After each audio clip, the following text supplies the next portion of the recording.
Sinusubukan ko silang labanan. Kapag pumapasok sila sa isip ko, ibiit kong palakasin yung loob ko. Kung sabi ko sa kanila na hindi nila ako matatalo kasi magkasama tayo. Gusto kong maging matino. Pero wala akong magawa. Pasensya ka na sa akin, Michael. Sintu-sintuyin na pangasawa mo. Gusto ko lang malaman mo na kung may kapag kakataon na nawawala ang isip ko, kailanman, hindi nawala yun naman ang puso ko. Magsalita ng ganit ni Mela. Umiyak ka na naman. Masama sa'yo yan. Patawarin mo ko.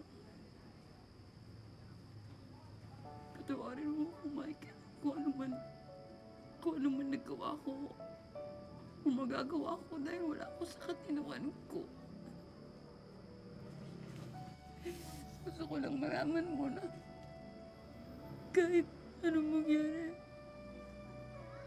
isa lang yun na aking pinili ko, mahalin buong buhay ko. At ikaw na yung babae, hindi kong mahalin buong buhay.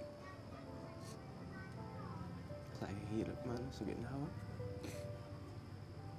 Sakit o karamdaman. Habang buhay, mamahalin kita. Ngako yan.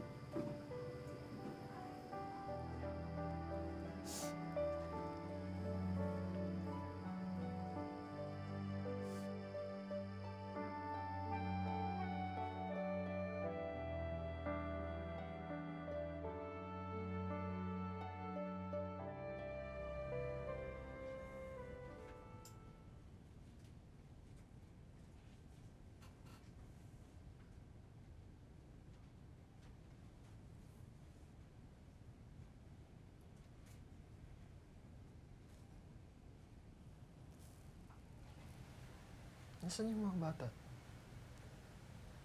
Nasa labas. Tara.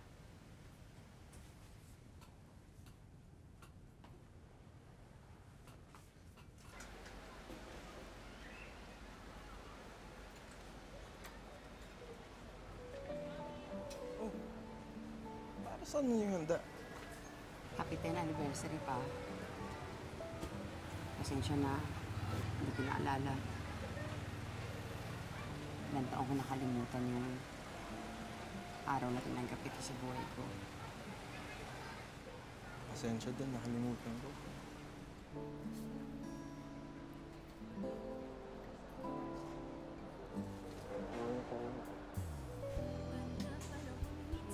Tama na yan.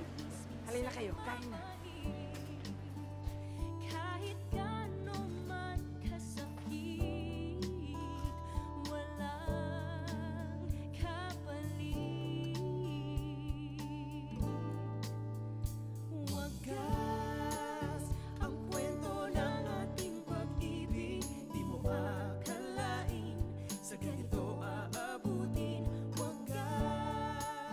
Para sa akin, hindi ako susuko eh.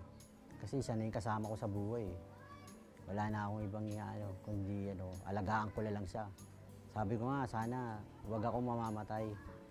Sana, kasi pag namatay ako, wala na mag-aalaga sa kanya, wala na makakaunawa. Sabi ko, sana hanggang sa pagtanda kasama ko pa siya. Yung pagmamahal ko sa kanya, higit pa sa buhay ko. Kaya ko ibigay sa kanya yung buhay ko. Ang wagas na pag-ibig sa pagsasama yan eh. Hanggang sa huling hininga mo, kasama mo, asawa mo. Hindi mo siya iiwanan hanggang sa huli. Yun ang pangako ko sa kanya. Hanggang sa mamatay ako, nandito ako sa tabi mo. Hindi kita iiwan hanggat nandito ako. Ako si Michael, asawa ni Imelda. Ito ang kwento ng aming wagas na pag-ibig.